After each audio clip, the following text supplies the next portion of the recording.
We managed to get to the union buildings and perform, but they told us you can't use your decks, you can't use a band. They thought that that was going to deter us. They did not know that we are hip hop. It's the switch up, baby. What? What it do, party people? It's your boy DJ Switch, the mixtape king. If you don't know, now you know, suckers. Yo, we just hit 150. Can you believe it? It's been a long time coming. Yes, we're taking a bit of a break. Shout out to M Studios, but now we're out in Kaapstad, you know, the mother city. We're out at Roxy Woodstock, out in Woodstock, of course. And yo, man, I've been waiting for this episode for a long, long time. You know, we're bringing some groot manners, some groot mensen, some OGs, OGs, triple OGs. I mean, yo, people call me Triple OG, but I don't know what they're gonna call this guy. But we're out here, we're hanging out with none other than Grandmaster DJ Ready D. Say what? Yo, what an honor. Thank you so much, sir. DJ Switch, thank you so much for the opportunity and congratulations. Thank you so much, on sir. reaching episode 150. Ooh, it's been a long time coming out. I couldn't have done it with, of course, with Z and Tabang. So D, yo, man. You know, I've watched this guy since, if you don't know, Prophets of the City, Brasafani Cup, gone to his shows multiple times, watching this guy cut up, when we say cut, like scratching, right? Scratching your old school mother's CD, the black disc, you know, to scratching CDs, to now the technology just evolved, and man's is still not stopping. Yeah, like you've been doing this forever. You are our grandfather of South African hip hop. And just give us a short summary for you two from when you started up until now. Like you haven't stopped. Now you're blowing up stadiums. Like, what has the journey been like? Sure, Switch and viewers, the journey is still ongoing. So far, it's been magical. You know, there's been a lot of phenomenal moments. A lot of iconic, historic moments, a lot of highs, a lot of lows. But overall, I would say it's been a blessed journey, definitely. So just to put things into context, for people that don't know me, I come from the first generation of hip-hop practitioners and pioneers and contributors and students of the culture. So hip-hop in the form that we know it, I've been involved with it since 1980. That was my first introduction to hip-hop. But when I say in the form that we know it, if we trace our African heritage, the roots, the culture, the history, and all those things, we will then understand that you can't put a birth date or a birth record on hip-hop culture because it's evolved to where it is right now. Yeah. I mean, like, you know, just looking at the scope, being a turntablist, competition DJ, performance DJ, rapper, producer, like you've covered the entire sphere of hip-hop as a whole, giving back, still giving back, and then, of course, now breaking cars and stuff, you know, in the drifting scene and spinning, Yo. right? And then not breaking them physically, but burning tires. Got involved with a lot of other crazy projects. You know, building the culture on the Cape Flats, especially, you know, for a lot of people that don't really know. Cape Town is kind of like the capital of South African hip hop. You know, from the breaking, from the scene, from the graffiti, from the DJing, from the lyricists, from the, you know, just everything. Like as you said, you know, you've been a contributor to the art form, and you're still here after so many years. You know, like I said, you know, we've come across this journey, and you know, forming P.O.C, Brasafani Cup, and the brand Ready D does take quite a bit out of you. How do you stay relevant today? Staying relevant, gee whiz, I guess you just got to be true to yourself and true to what you do. First and foremost, I got to tell people, you know, hip hop for me and the music linked to the culture, it is secondary. First and foremost, I love music. I think I'm a creative by nature, and I've been blessed with the talent, and I think with the perseverance and the stamina to be able to do that. Before hip-hop music came along, I was introduced to many forms of music, everything from the traditional music that we'll hear in Cape Town City, right. Reggae, funk, disco, soul, you name it. I've grown up on all of those sounds. When hip-hop came along, that, of course, took up a lot of space within my life as well, and I learned so much through the culture. And I do come from an era where I would say the practitioners kind of felt that they wanted to be a part of all the elements, That's why I dabble in breaking, in graffiti art, turntablism, production, being a DJ, being a beatboxer, and all of those types Yo, of you things. beatbox. I wasn't dope though. I wasn't Right. dope. I wasn't dope. I must tell We you, left right? that to Jasmine, right? Right. Of course, that's why Jasmine it came into the picture. So, those were all the elements that really excited us through that era. And I think for me, the thing that keeps me, I hate to think of it relevant, but let's say that keeps me going is the fact that all the elements within the culture, you can practically label them as art. Yeah. And art don't provide you with the comfort to kick back and chill and be satisfied. And art doesn't make you feel like you've arrived. You Yeah. put out something over there, then art will tell you, guy, that is not it. That's not it, right? There's more to it, Right. And I think through that journey and being that curious, that is kind of what keeps me going. You kind of pointed out, the vinyl from the 60s, 70s, the 80s, the 90s to the tech that exists now.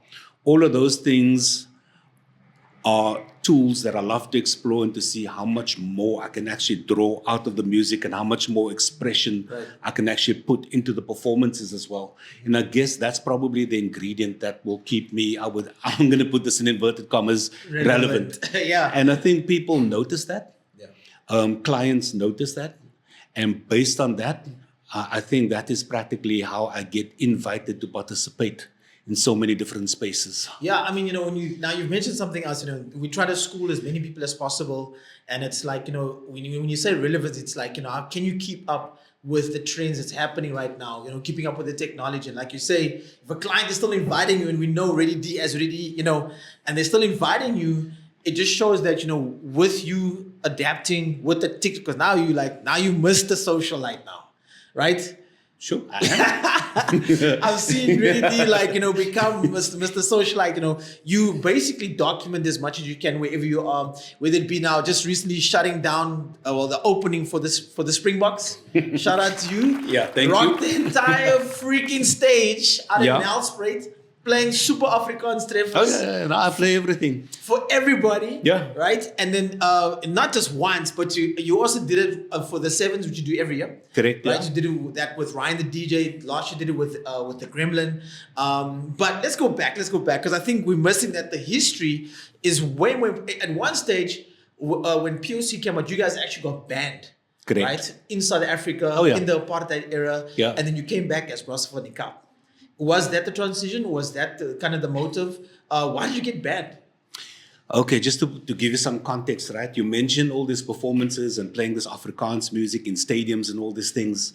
If we understand hip-hop music by nature, hip-hop music was influenced by so many different genres. And remember in my early statement, I said that we need to really do a deep dive to understand where the culture come from before we understand what it is in the form that we know it.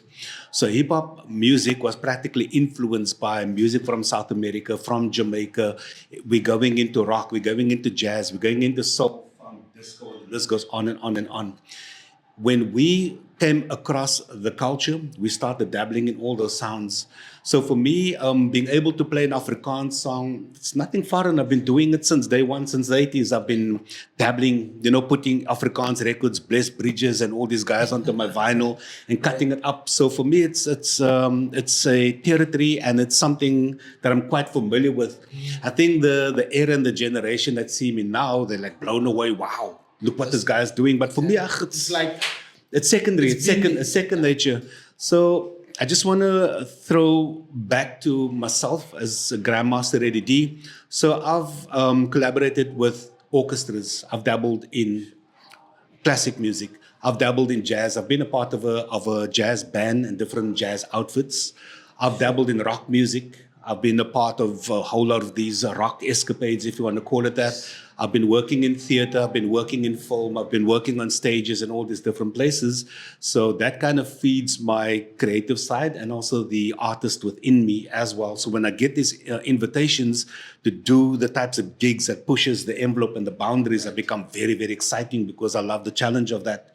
And then just getting back to P.O.C. So before there was Prophets of the City in the 80s, there was City Kids, which was myself, the granddad of graffiti art in our country, known as Goga, or the Devastator. And then there's a guy called Rosano, also known as DJ Rosano. So the three of us formed the City Kids in the early 80s in Mitchell's Plain. The City Kids then evolved into a crew known as the Ballastic Rockers because our crew started to grow. So there was first three, then four. A gentleman known by MC, John, may soul rest in peace. He was the fourth member to the City Kids. We used to do all these different ciphers all over Cape Town City, but we used to meet in Cape Town to meet other crews and breakers. Then we bumped into guys like Ramon and Jasmo, and the list goes on and on. Black Noise, there's so many different crews, Cape Town City Breakers, all these guys used to rock up in the city center during the days of apartheid, the dark days of apartheid, when South Africa was violent. It was a no-go zone for many people. But for us as kids, we went into the spaces irrespective because it just felt right. The City Kids then evolved into the Ballastic Rockers as we grew. We became 8 members up to 12 members. We were bordering on 13 members. Out of Ballastic Rockers, P.O.C. was birthed. Prophets of the City was birthed. Out of Prophets of the City, Brasa van die Kaap was birthed. Out of Brasa van die Kaap, the Cape Flats Beat Bangers, Turntablers, DJ and Production Collective was birthed. Yes, sir. Out of all of that, the Drift Squad was birthed. And there's a whole lot of other names and crews and things that I can throw out there, but those are the ones that people kind of pay attention to. Yeah. Well, for me, personally, I'm from your school. I'm from your teachings, from yourself, DJ Azul, DJ E20. You've got your new little protege that's coming out now, Sure. right? Is a problem. Is a problem. And of course, you've got the academy as well, right? Beat Bangers Academy. And you guys have kept your brand so solid throughout these 30 years, right? 30 years is like forever, right? And for 30 years, to keep it going for so many things, because a lot of people today, they see, we're just chasing the bag, we need to get the bag, and then their relevancy doesn't stay that long, right? Let's call it relevancy, right? For argument's sake. And they're in today and they're out tomorrow. And I'm sure you've worked with a lot of artists that have arrived and then they've left. And they can't stay with the currency, the movement of the music scene in South Africa, because you're either not going to make it, then you have to go get a job, or you didn't build your craft, your foundation of your craft hard enough to keep the business side of it going. And that's what a lot of people miss, because the fame and the excitement is always, I see you when you're behind the decks, you're doing it because of excitement. And it's like, I always said, like, the day that guy gives up, at his age, that's when I give up. Sure. Wow. There's a lot to unpack over there.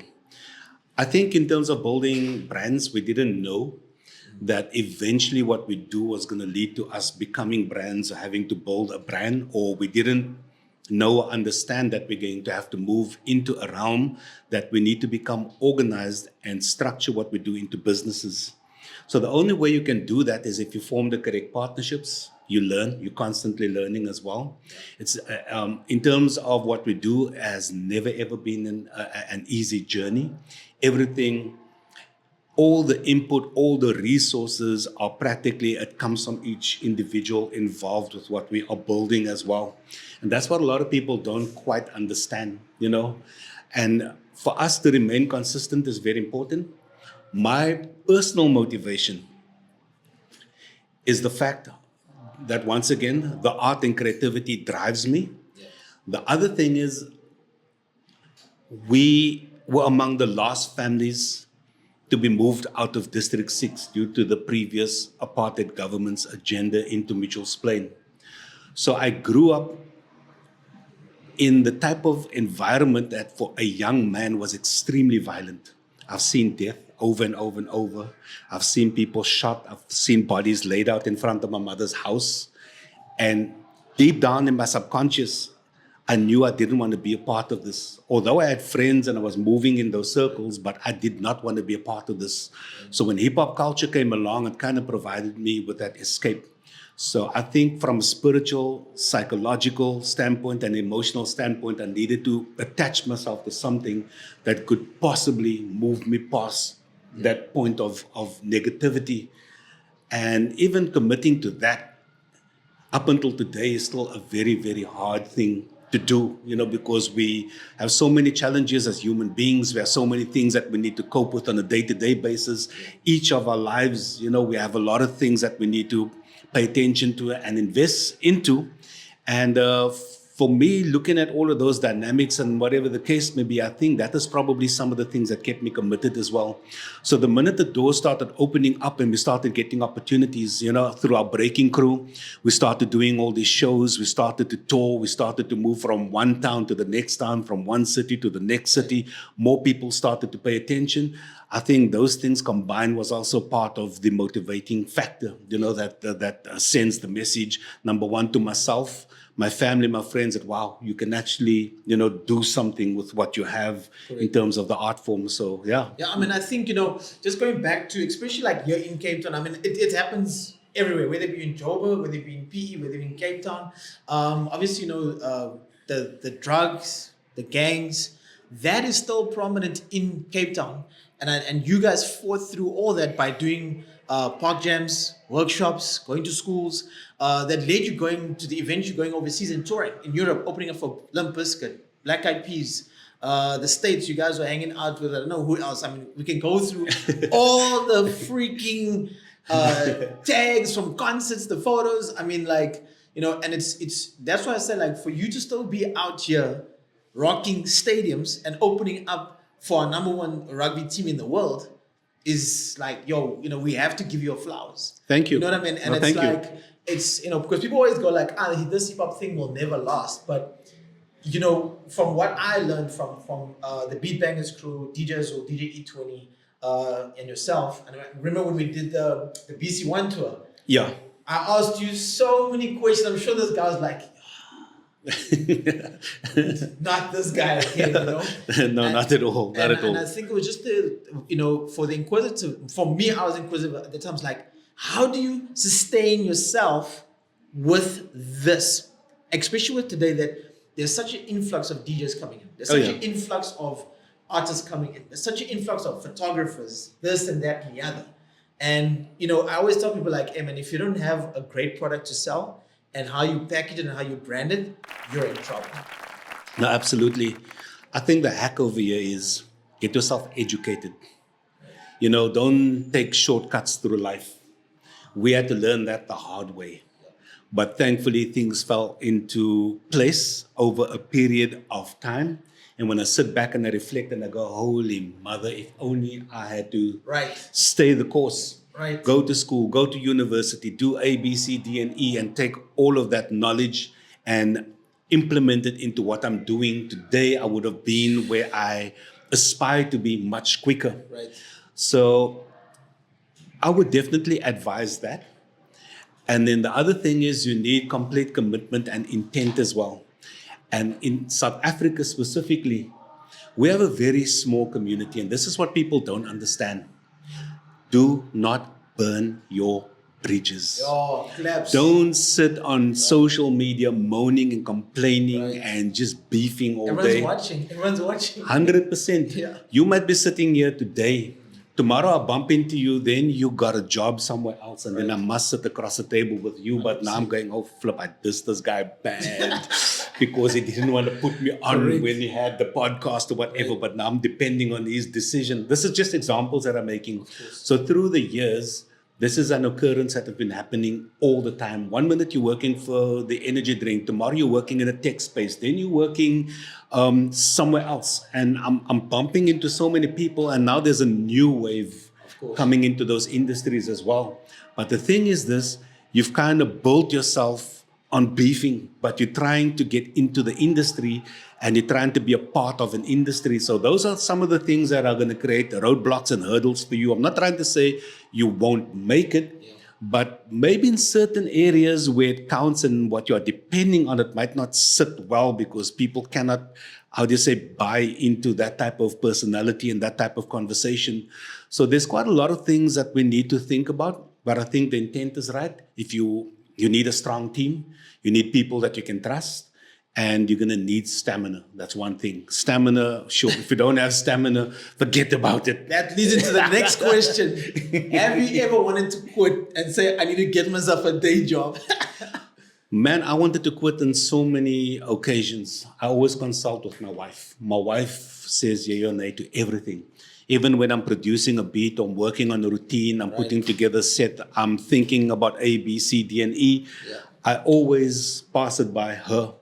There was a time when I started going through a very, very, I would say, dark time in my life where I was just prepared to call it a day. Right. And I told her, just emotionally, I don't feel connected no more. There's just such a lot taking place in my life. And I was like, I'm ready to go and push a broom again. Because before hip hop came along, I used to clean toilets. I used to be a garden boy. I used to No clean way. swimming pools. I used to work in the upholstery department. I was a cleaner, and I'm not afraid to say that. Right. I used to be a dagga boy, the guy that used to mix cement. I did all of those things. I used to push trolleys. Those are all the jobs that I did. And I told my wife, I'll if you tell me now, even if she must come in this room and tell me now, D, put that mic down. Let's get out of here. We're calling it this hip hop thing, put it on the shelf. We're doing something else. I won't even ask the question. I'll just pack up and leave. That's crazy. Yeah. And I mean, like, right now, I would say, there was a peak in Ready D's life, but you out here rocking 90. Well, how big is Nelson Parade Stadium? I think they had about 60,000. Okay, well, then again, in the if stands. you're out there rocking stadiums for 60,000 people, right? And I mean, like, that's no joke because you did DHL Stadium, Yeah. which is Sevens, right? Dubai Sevens. Well, it's Dubai Sevens, right? Cape Town Sevens. Cape Town Sevens. Yeah. You do that every year. So now Spirit and Cape Town Stadium, hey man, this world-class stadiums. So it's like and you get your primes, and funny, someone that was with us on a tour told me that you will never ever do what you did again. And I said, I'll show you. I was not gonna mention his name. But you probably know who it is. Uh-oh. So, and I think, people, you go through these dips and ups and downs because, 1 minute you prophets of the city, then the country bans you, and now you Brazil Funny Cup, right? So it's just like, well, we still P.O.C, but we're not Brazil Funny Cup, and you're now doing the same run again. Oh, yeah. I'm going to just tell you, though, Prophets of the City, yes, we were not the first hip-hop group in our town or in our country, but we were the first hip-hop group to accomplish what we have did. Yo, come on. Not just on a local level, but on an international level. So, for me, and I'm sure for some of the members in the crew, Prophets of the City was not a hip-hop crew, it was an institution. You were part of something that was much bigger than you. And the things that we've managed to learn within the Prophets of the City ecosystem, I think that is probably what shaped me personally. Right. And the reason why we were banned is because, of course, the group was formed within the days of apartheid. Right. The group was very politically opinionated. And through our opinions and the work that we did during that era, that is why we were banned. And we know that the National Party government were the ruling party during the time. And just before Madiba started before Madiba came out of prison, we knew change was coming down the pipeline. And that's when I said South Africa was extremely violent. So through the hip hop, I would say movement of the era, it was very political, it was very black conscious driven. And for a so-called colored hip-hop crew to align themselves or calling themselves black didn't sit well in our country. And it didn't sit with the National Party government. And when we started putting out the music with those messages, of course it had to be banned because apart from us, a lot of other groups, a lot of other music and art was banned at the same time as well. Sure. So when I say that we've done things that nobody has ever done, and it will never, ever be replicated again. And I'm saying it with the greatest of respect because I know other artists are going to come and set new milestones. Of course, yeah. But Prophets of the City was the only hip-hop group to meet Nelson Mandela twice. Right. The only hip-hop group to have Nelson Mandela on a campaign poster. Right. The only hip-hop group to perform at 2 presidents' inaugurations. The one was Nelson Mandela and the other one was Thabo Mbeki during a time of being banned. Yeah. And then there's a whole list of other things that I can put on the table as well. But Right. I want people to understand that, course. visualize that, try to do your research on what South Africa was like at the time. And it was during an era with no cell phones, no internet, no YouTubes, none of that platforms. So now we are able to communicate much faster. We are able to connect much faster. We are able to put together deals much faster. But we've managed to do all those things in an era where the tech did not exist, with the guns pointed at our heads, Just going back, sorry to catch you, D, but also in a day-to-day, well, we are in a day-to-day where we can say whatever the hell we want. Oh yeah, absolutely. So what you were saying then with the oppression of apartheid and all that, today doesn't matter because now we're still having black people accusing our black government of all the wrongdoings they have, right? But no one's going to get banned. You know what I mean? Definitely. So just to like you said, so the scope of it all is the magnitude will definitely put someone out and you will probably have quit after that. And that's what I'm saying, like your grit, like you say, your grit, your tenacity, your crocodile skin for this industry has got to be like, thick. Oh yeah, because, absolutely. you know, and you know, let's go fast forward where I say there's so many DJs entering the game because, you know, everyone's a DJ. There's so many rappers, everybody's a rapper, and only a few really stand out. You understand? And I mean, you've seen from P.O.C, from Bras van die Kaap, you have birthed a nation, you know, because from generation to generation, there'll be those stars and those stars and those stars. And you know, currently you're working with Youngster, and now recently you did something at the Unlocked with Chase Williams. Yeah. And you now, the fact that it's first generation with, now we're going to the fourth generation, it's the dynamics is just like the community, I would say, in Cape Town is still strong as opposed to every other city where it's kind of like divided. You know, on the division, I don't really want to comment on that because we all have our experience with the divide and the reasons for that. Of course. And what I do, don't even sit well with people in Cape Town City because they don't understand it, they don't grasp it. We don't sit around the table and talk about it. Right. So that is a discussion for another day. Time. For me, personally, I don't put my attention and my energy into things like that. I work with people that are interested in moving forward. Right. Not just because of your ego and those types of things. I want to build with people that want to put good and proper energy out into the world so that our kids can latch onto that. Great. And we don't want them to become leeches. We don't want them to become people that's going to be walking around with victim mentality, blaming everybody for their failures and all these types of things. Always, right? That type of thing. Yeah. And we also don't want our kids to be walking around with a crab in the bucket sort of state of mind or walking around with that syndrome. Yeah. Because we are now living in a world where we need to, or we have to, it doesn't matter how you look at this thing, we have to come together as humanity. Take the music away, take the swag away, take your deals away, take your TikTok dance away, take whatever, take all these materialistic things, take it out of the equation. What are you?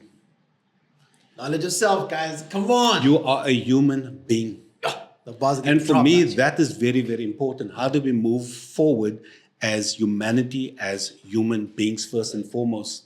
So if I can use my art, my experience, and the things that I'm learning and yet to learn to benefit me as a human being to grow, and I'm able to put that energy out into the world where the next person will be able to latch on and also become my teacher, not just my student, then that means we are moving forward.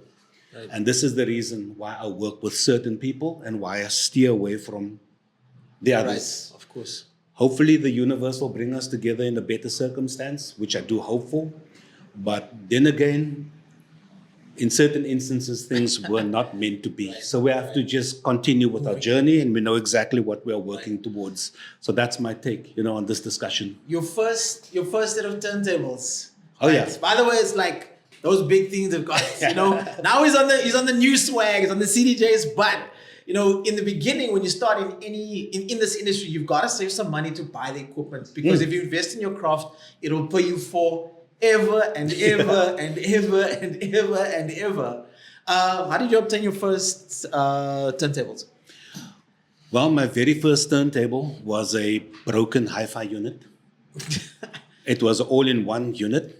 It had a turntable, it had a radio in, a cassette deck, and I think that was practically it.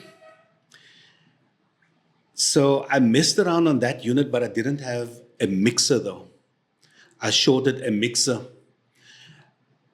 I held on to that thing. A friend of mine, respect to Nasif, big ups to you.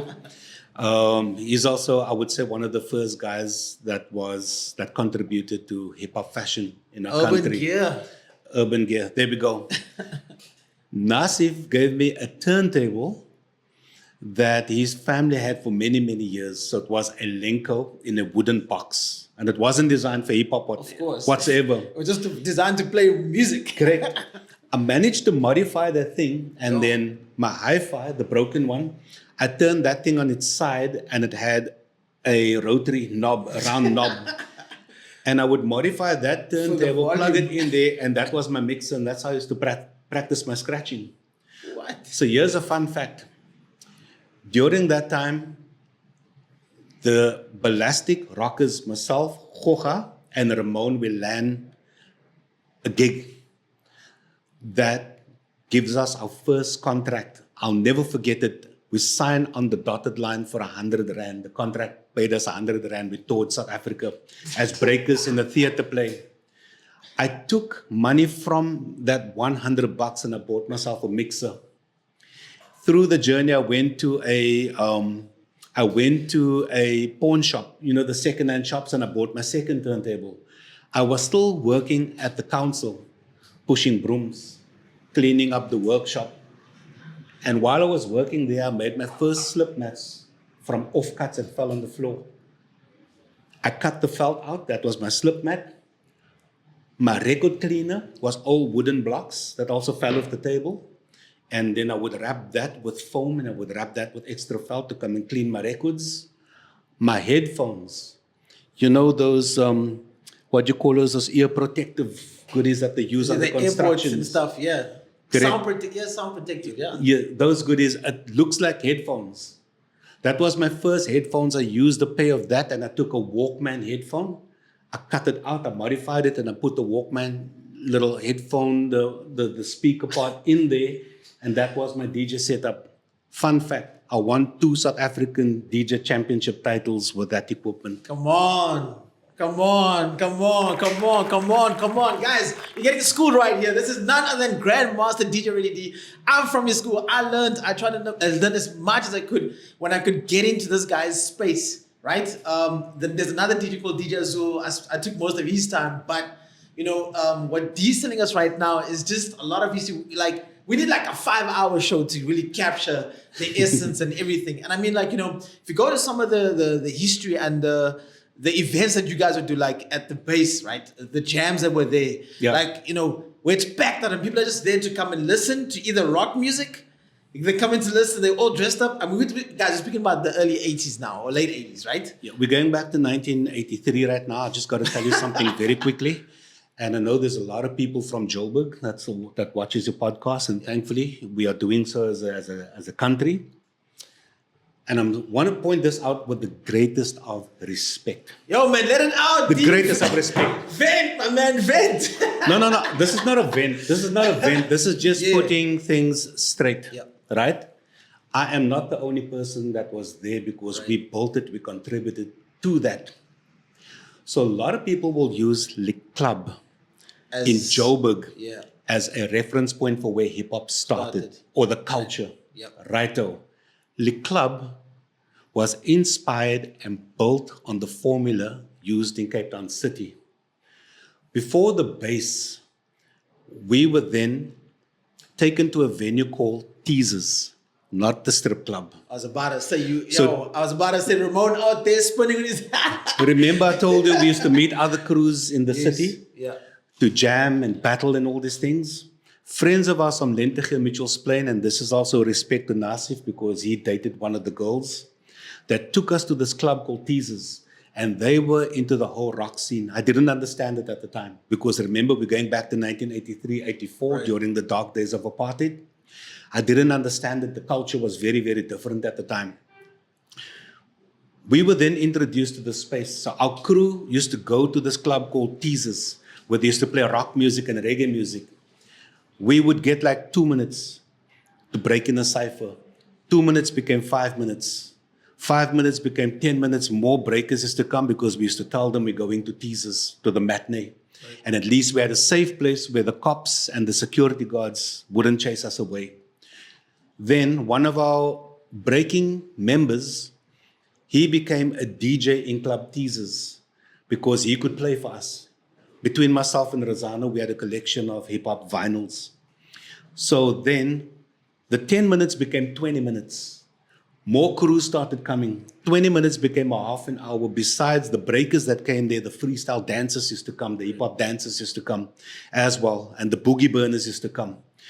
Then that became an hour, and then it became like 2 hours. Then we would have the hip-hop sessions, the boogie burn sessions, boogie burn, hip-hop dancers, your roots go back to the boogie burners. Your roots, yes, you freestyle hip-hop dancer, you dance studios, do a deep dive and a deep study on boogie burning in Cape Town City, and you'll learn where the roots of what you're doing comes from. Crazy. So there was boogie burn sessions, rock sessions. We used to have the love jam sessions as well. And then we used to have the thrash bash sessions as well, where all the rock heads with the freaking spikes and all of that used to have this freaking wild mosh pit moment where the b-boys would practically be rubbing shoulders and falling between guys with spikes in their noses and spikes in the boots. But that was the energy levels. Well, today people are in the mosh pit today as well. There we go. Right? It's made a big comeback. So remember, this is 83, 84, 85, 86. I take my first trip to the UK. One of the b-boys in our crew inherited a huge amount of money. I'm going to try and fast forward through the timeline very quickly. I stay in the UK for a month. I come back with a whole bunch of new vinyls, cassettes, music, which contributed to the culture. I come back with the concept of the 24-hour jam. We then have 24-hour jams in Club Teasers. Sure. This is partying for 24 hours straight. Straight. 87 to 88, moving to the early 90s, Club Teasers shuts down.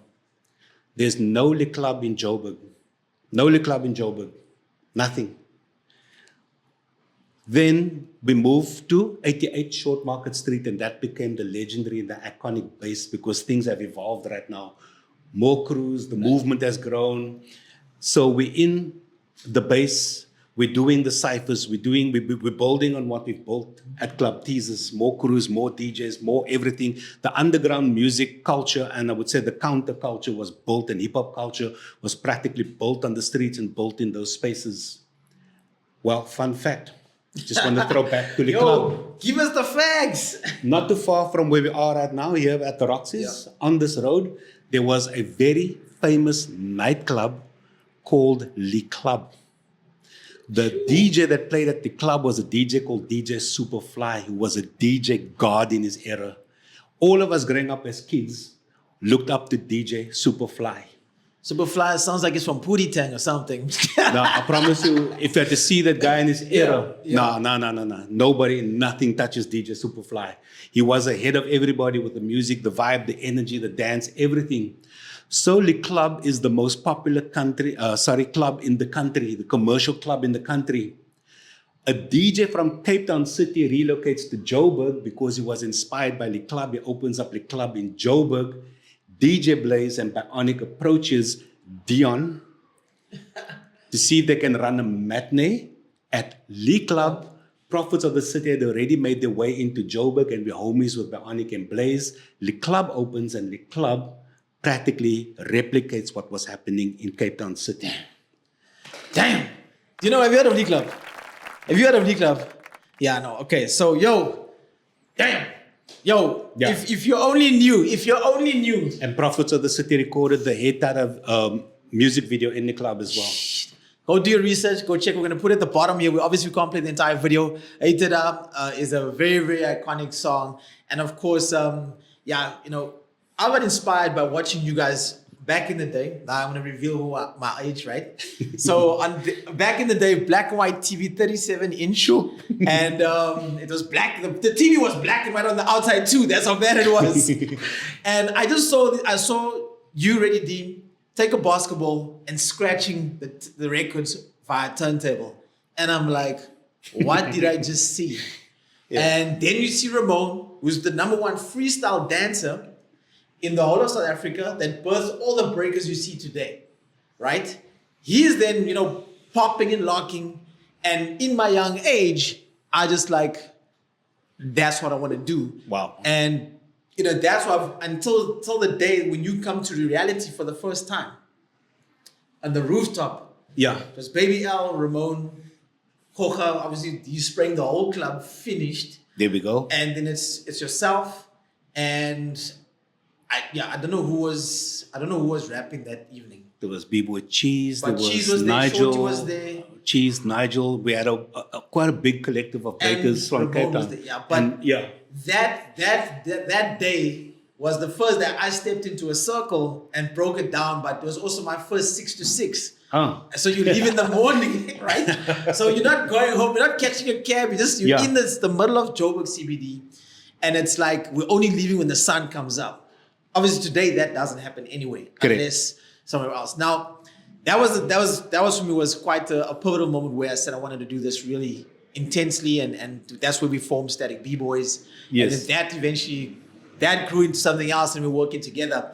So let's go back to P.O.C. Was NWA an influence to P.O.C. P.O.C.? Yeah, absolutely. NWA, Public Enemy, Paris, X-Clan, Sugar Gang, you name it, Rakim, Eric B. Rakim, Big Daddy Kane. Go check this out, right? Sorry to cut you. Go check this out. Tabang, NZ. Go watch the movie Straight Outta Compton and then go look at Ready D's previous photos and the P.O.C. covers. They're looking thug like that, bro. Right? Okay, we were rough around the edges back in the day, though, But I must tell you, the anthem for us on NWA's Straight Out of Compton album was Fuck the Police. Of course. It was holistically all together. Correct. That was the anthem because when that dropped in 86, 87, it was a state of emergency and the lockdowns over here, and we were harassed by the cops. Right. So we were practically held at gunpoint, forced to break on top in front of the military, and that was some of our experiences. At school, the military used to come in, smack up our teachers, drag us out of the class. Hoja, the graffiti artist, was dragged out of the class and put into a buffel. This is Casper, one of these type of Casper military type vehicles. We lost friends, that were shot by the army during that time because we were protesting for some of the freedoms and I would say for some of the comforts that we have today.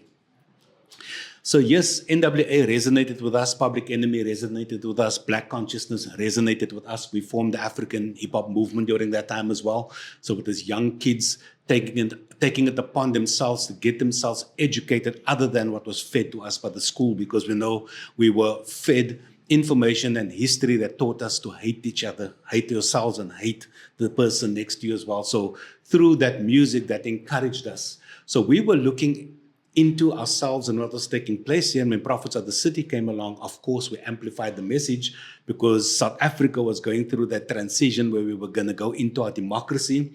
We had regular hits, assassinations, people fleeing the country.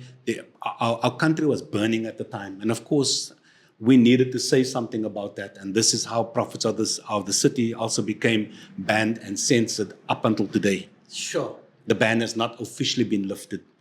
Damn. Department of Arts and Culture, I'm looking at you. Mr. Mackenzie, come on now. Still today. Up until today, it's not officially been lifted. That's insane. So what I'm saying over here, if this was any other form of music, with the greatest of respect, and thank you so much to all of those musicians and artists for what they have done. If it was any other form of music, people would not allow that to stand. We as hip-hop and as youth in this day and age, and still those that are alive, we are so opinionated and so powerful, but we are not fighting for the right causes. And that is what hip hop culture have been built on, from the US to South America to Japan to Palestine, South Africa, Soweto, across the continent. It has been built on that. So we've lost focus on what hip hop culture has been built on. We've been sidetracked by whatever's going on in the culture. Yeah. Right. All right. Yeah, I hear you completely, and I totally understand. It's like, once again, you're still speaking with the passion you had since day one. Obviously it's evolved into what what it's taught you. Yeah. DJ Switch, let me just tell you the reason why, it will come across as passionate. Less than 2 months ago, when my mom stays right across from my mom's house, you walk out the door, you walk into a primary school. My eldest son, when he was a young boy, attended that school. I practiced my breaking on this little white cement pitch in front of that school.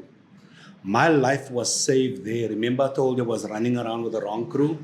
My friends came to murder me that day. They saw me spinning and trying all these weird things, and I was dressed in a tracksuit pants and not looking like a thug. Right. That saved my life. Less than 2 months ago, 2 minutes just around the corner in front of the same school, they shot 16 people on one day. I saw 4 people dead in front of my mom's door. My friend was shot as he came out of my mom's house. They shot him, he ran across the road, they killed him inside the tuck shop across the road. Yeah. I saw a man lay down just down the road. They shot him through the back of his head. His whole eye was swollen because of the bullet wound. A friend of mine got stabbed to death just up the road. And it's still happening today. So if you listen to P.O.C, Kykie me bro, alle dinge moet jy los. Tala Flat, the first ever Afrikaans/Vernac hip-hop song recorded in our country, it's still relevant today because all those things are still happening today. Damn. That's what I'm saying. Yeah. Damn. And on that note, by the way, you know that Reddy D is also a rapper, rapped with Brother Funny Cup, rapped on P.O.C. And we do have like a freestyle section, but I would actually ask you, what would be your favorite verses that you've written that you maybe can just give us an insight to, for us, it's just going to be content to let people know, like, hey man, when you get sucked into this hip hop thing and it's like a bad drug, Sure. right? It's a bad drug in terms of like, you get sucked in, you get immersed in the culture, you get immersed in what's happening, whether it be from fashion, whether it be from the entertainment side, the business side. You're going to end up doing one or the other. And, that's why today, being an artist looks so attractive because of the bling bling, the money, the cars, the swag, whatever the case may be. But if you don't have the skill, how do you attain the business? You understand? Oh, yeah. And those kind of things. So I just want to know from you, but I mean, and that's why, you've dabbled into, like you said, if you had to go study and apply all the fundamentals of business into the art form, the rest is history, right? Even though, Absolutely. you created history. I just want to hear, what is your favorite, what's your favorite verse that you can maybe just give us, recite? My own verse? Your own verse. I think I did a lot in P.O.C that resonates, and of course with Brasa Funny Cup as well. So there's one that really stands. In fact, there's about 3. The one is a battle rap. The other one is something called Roots Resurrected Part 2. And that was a song that was inspired by Abdullah Ibrahim, the Afro jazz pianist. We practically structured 2 songs, Roots 1 and Roots Resurrected. So I think that verse from Roots Resurrected stands out. And then there's another verse from a song called I Remember the Days in District 6, because it's a song that was based on reality and experiences and real people while I was living in District 6. Right. So Roots Resurrected is more like a very deep philosophical type of verse. It is not one of those verses that are very complex. Oh, then I got to point out another one. You got to check it out. Something called Wild Styles. Yes. And that is like myself, Shaheen, and Ishmael, we're spitting like very offbeat, onbeat, like crazy flows on that particular track. By the way, so Ishmael, back to back. Ishmael from Ishmael, as you know Ishmael. Yeah. That Ishmael is he's part of P.O.C, by the way. Yeah. From Jersey, yes. So let's hear it. So from Roots Resurrected, Let's hear it. let me see if I can remember the lyrics first and foremost. Gee whiz. From the darkness, our ghetto blocks, we hear thunder roll like gunshots as we bear witness to the power of the gods. And the blackness of the night is significant. It reminds me of who I am. So I thank Allah for my mother and the mother of my child because the soil is fertile. I honor her smile and happiness. Let the sun shine and make it rain again and wash away my pain again. So that is that one. And then let me just see a little bit of a battle rap. It's like this and that. I'm strapped, ready for combat. Keep the drama. I'm the bomber with the homicidal recital that's vital for the life cycle. Suckers vital, their teeth fall out, making a return with dentures, adventures, and mad stenches. Lifestyles are the rotten, most forgotten. Lock them up, throw the key away before the DK relay and become a major delay within the arena. I'm a meaner competitor forever. The deck record, the better the technique. Made men get beat as I leap through time and space with rhyme and bass. I'm out the briefcase, I pulled out the mic that I modified. Everybody died, many meters wide in the diameter. I blew up the parameter. Every amateur and scavenger felt the wrath of my sledgehammer grammar to damage her. Yo! I bet you that verse is so old, they'll still kill some of these 2000s today, you feel me? Like dead, man. Huh? Yo, D. And I'm not the lead rapper though. Shaheen was the lead rapper. Right. I was the secondary guy.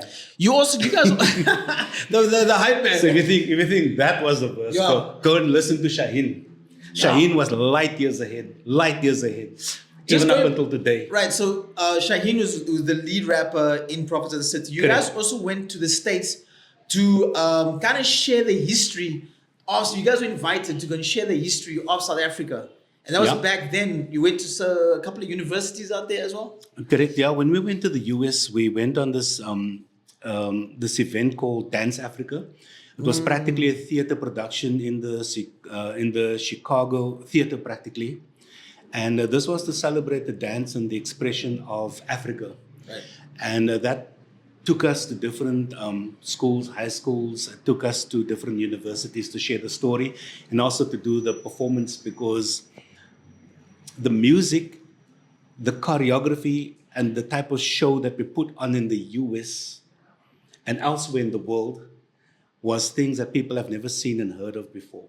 Right. And I think that also kind of built the interest around Prophets of the City. We sampled a lot of African music from across the continent, not just locally. We had all these African dances fused with hip hop as well. Yeah. Then there was Ishmael, and there was Junior that brought Zulu, Vernac, isiXhosa, Sotho, Tswana, all of that type of slang and vernac into the equation. We brought English and Afrikaans and Afrikaans, whatever you want to call it, ghetto code into the equation. Right. And that all of that combined with a really high impact performance with breaking and all of those things, I think that kind of made what we do very interesting, and we then became in demand. So apart from the US, after being banned in South Africa, in late 94, 95, we were based in the UK. So that was our base. And from the UK, we would then tour throughout Europe, Western Europe. We also toured behind the Berlin Wall before the wall fell. So we've been into communist Germany at the time as well. Our biggest fan base as Prophets of the City was in Norway, Denmark, and Switzerland. That was Prophets of the City's biggest fan base. Yo, guys, this is history right here, man. 30 years of hip hop in South Africa. This is our grandmaster himself, DJ Ready D. If you don't know, DJ Switch. Sorry to intercept. We're all celebrating. I think it's 40. We're throwing around the number 40 or 41. So 40 years. So how can we? 40, 41. You're correct. 40, 41 of South Africa. But how can we deny the other 9 to 10 years of what I just spoke about? Yeah. I was introduced to Rapper's Delight in 1980, 1981, the birth of the City Kids and so many other hip-hop crews in Cape Town. Then there was the era of Club Teasers before it became the base before the club in Joburg. So what happens to that little void over there? And that part of history, do we just say, because it happened in Cape Town, it doesn't count? So how accurate are we in our history? Yeah. Damn, guys, you're getting schooled out here for real. My correction, 40 years. of South African hip hop or South African music as a whole. Let's just say Let's that just is say. a basic calculation until we Right. fix up the timeline. Right. Yeah. For now. Damn. Yeah. And I mean, obviously, shout out to Osmic. He's trying to rebuild some of that Oh, in yeah. the timeline. So we're trying to get all those kind of things. Guys, this has been educational. That's the most important thing. What would you advise someone in today's music currency to keep going? Because there's so much. And then there's so much. I mean, today you can make a beat on your phone. You can download a beat from the internet in 5 minutes. Correct, Record yeah. the song and put it out and become Yeah. a hit maker. Or you can prompt AI and it will do it all Or, for you. well, there we go, right? Or write Siri's out the equation now because there's other AI agents now. Oh, yeah. So, and I mean, obviously, you've always navigated the tech space to always stay ahead of the curve. And I mean, obviously, like you say, when you were in the UK and you came back, when we see you, you were the first mover. You become a pioneer. So you first mover. You introduce all the concepts because you've seen it there, and it's like when you see it there and you see it there, it's two different things. Correct, You know what I yeah. mean? What would you advise someone now trying to break out in the scene, trying to do? I mean, because obviously we're coming from a place where traditional marketing and media stands out for you, but today it's like, hey man, I got the internet, I've got 100,000 followers, and I'm the shit. You know what I mean? What would you Yeah. say? What would you, or how would you guide someone to say, look, this is how you're going to be sustainable? It's the longer route, but in the future you could have a solid foundation and move forward from there. Yeah, sure. I think if we're speaking about music, or let's say all the elements, Yeah. though, first and foremost, be clear with your intent in terms of why you're doing this. If you want to go professional, make sure that you get yourself a nice, dependable, honest team, especially a good manager. Number two, you can't just depend on your music. A lot of people are saying or using the term or the cliche that music these days are your business card. So if you are going to put music or any type of art out into the world, make sure that it is truthful.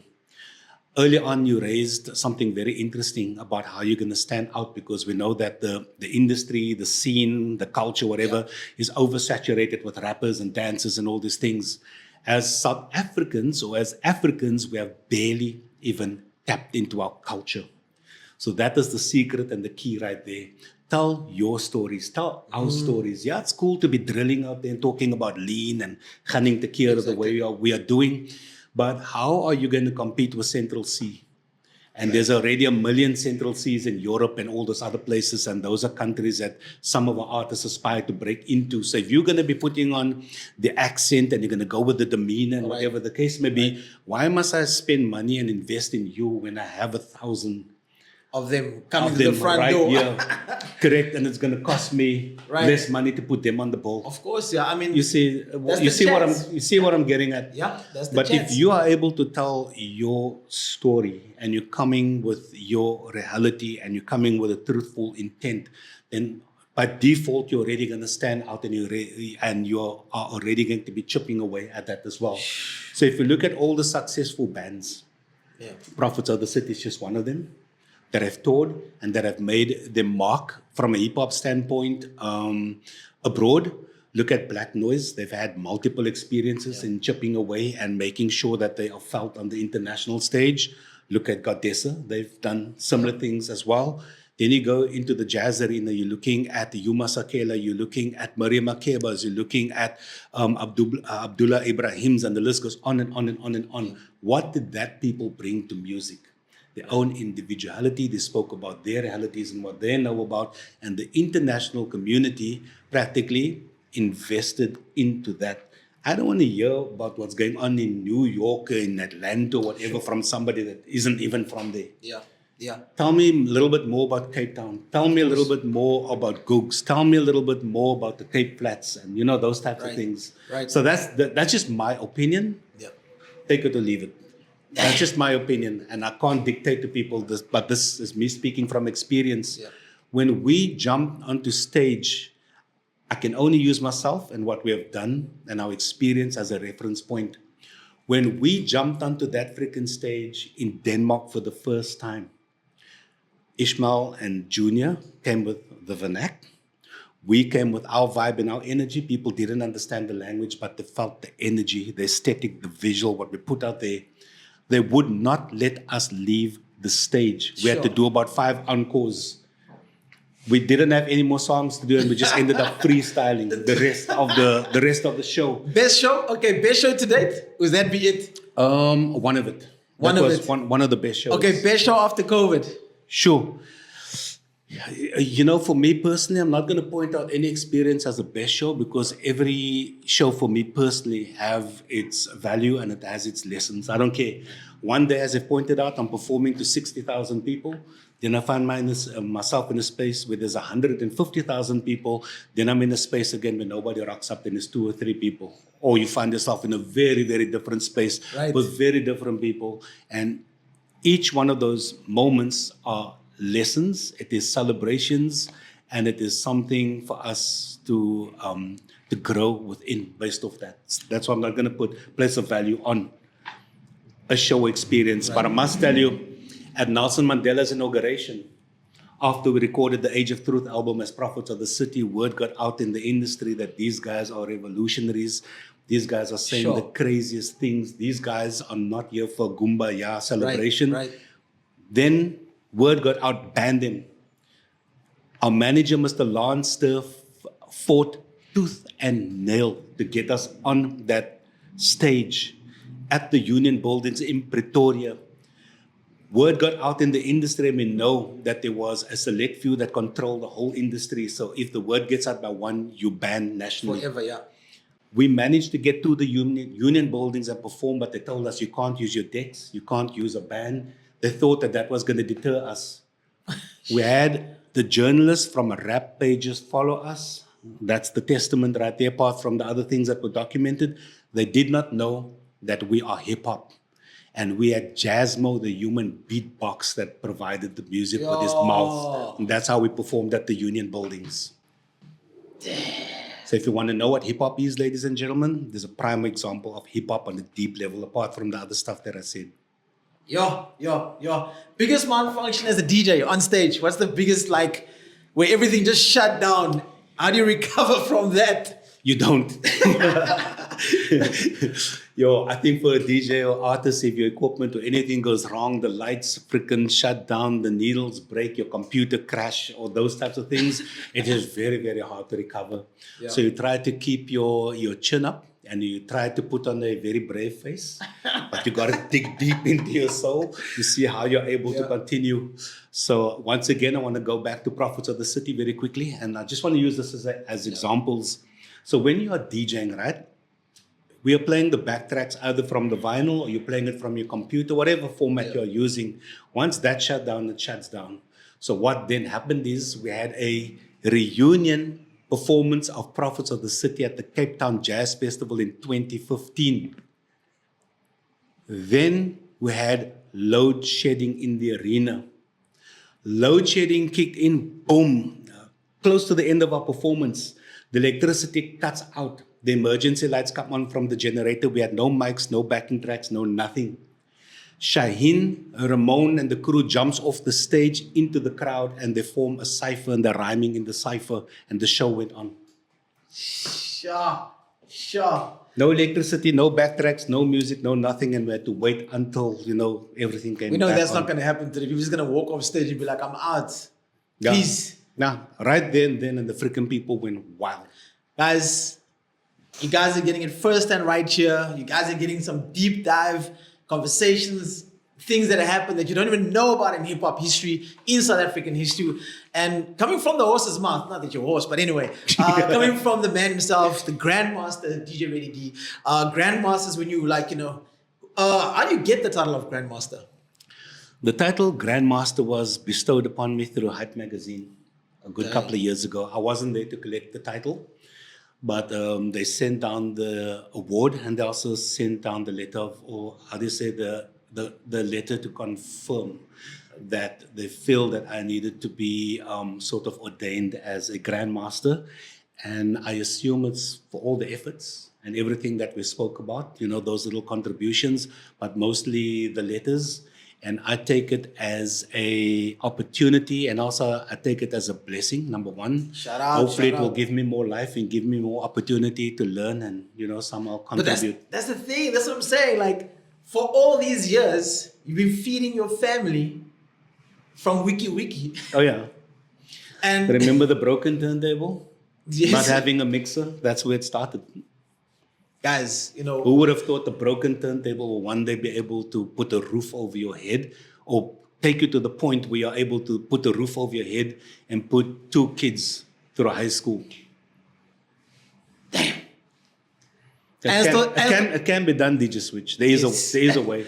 Of I'm not the course. only person. Guys, it's not just about me. Right.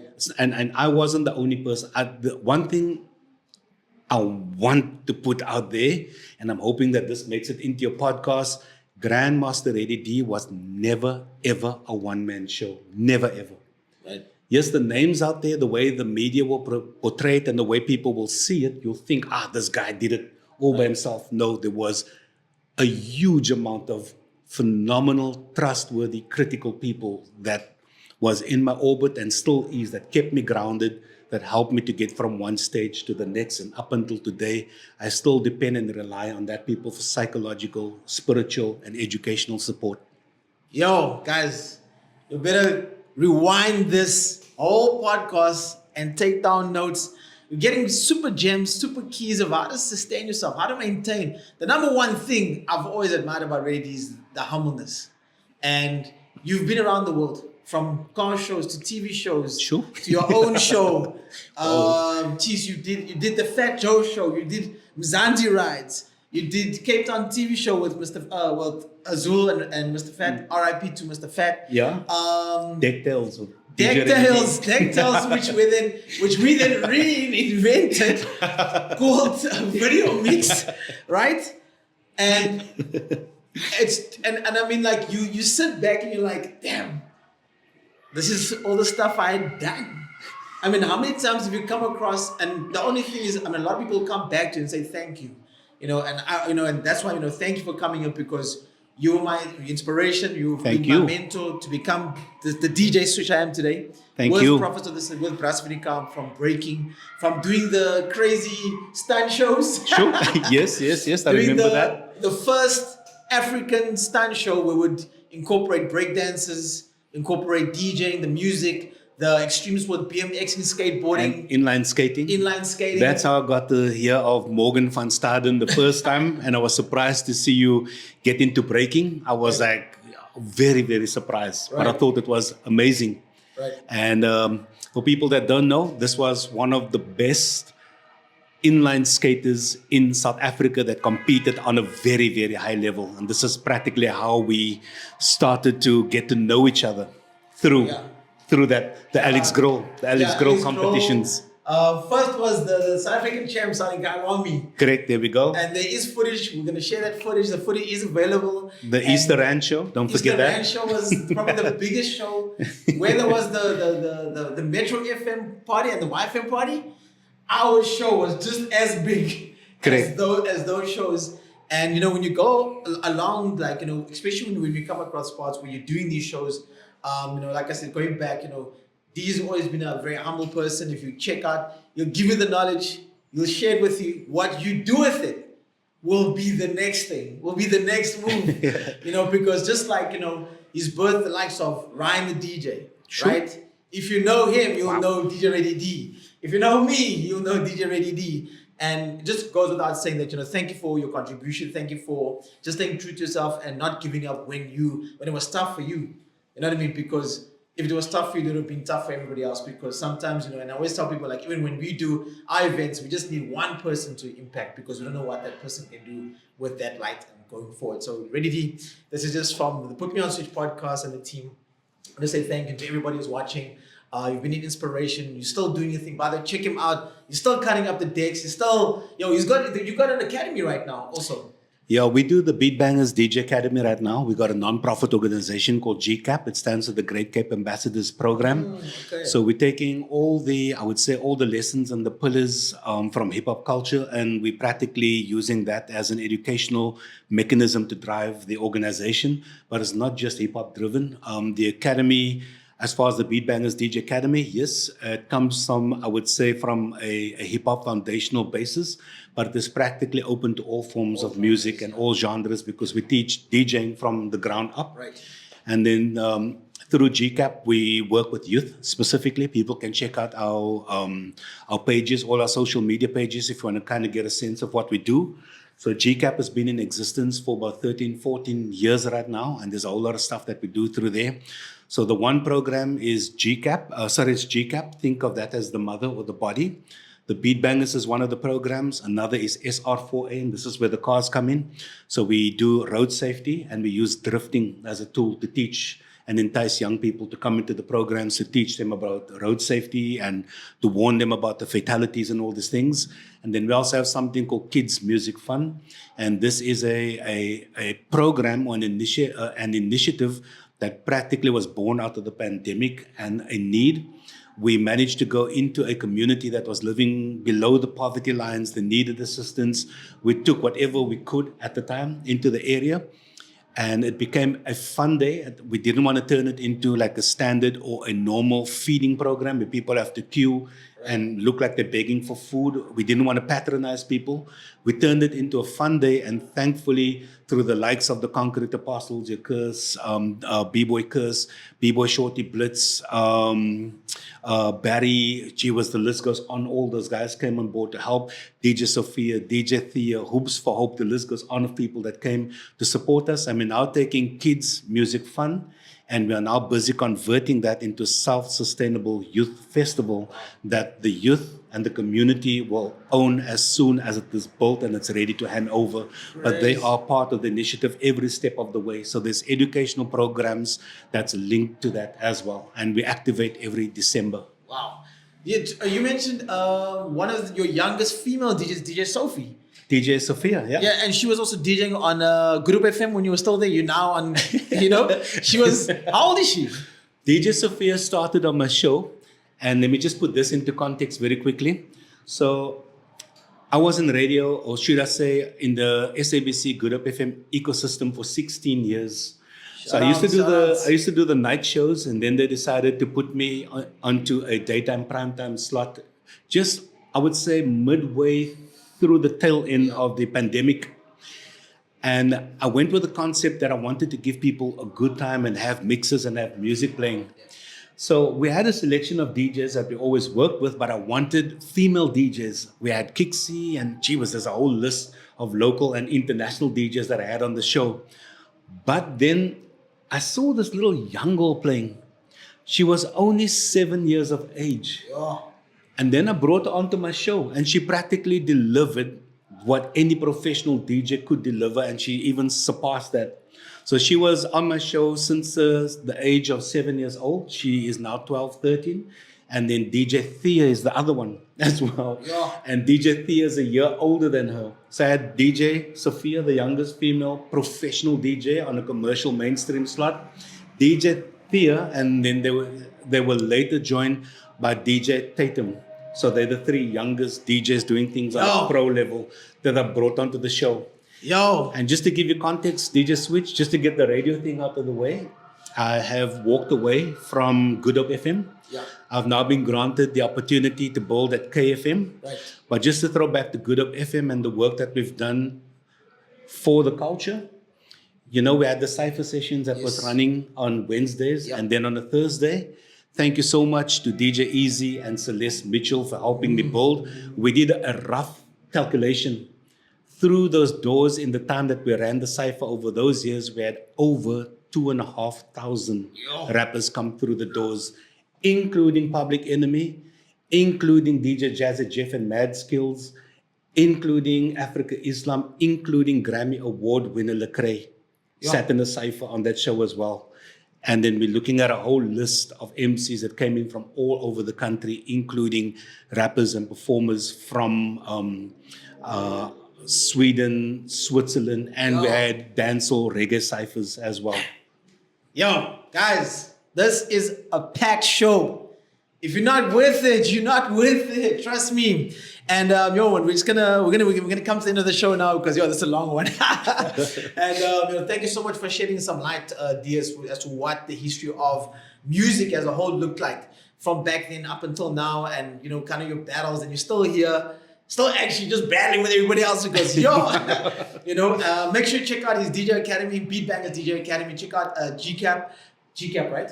GCAP, yeah. GCAP, check out GCAP, giving back to the community. Go and see the timeline of the history of, Grandmaster DJ Ready D, of course, the Beat Bangers, Prophets of the City, Brasmanica, and everybody else. You know what I mean? I mean, obviously before DJ Ready D, it was DJ Explode. Oh, DJ Explode was the guy that went into battles. Okay, there we go. Yes, there was DJ Ready D. He was Right. the DJ dude that was just like, throwing Right. down in the clubs and at events.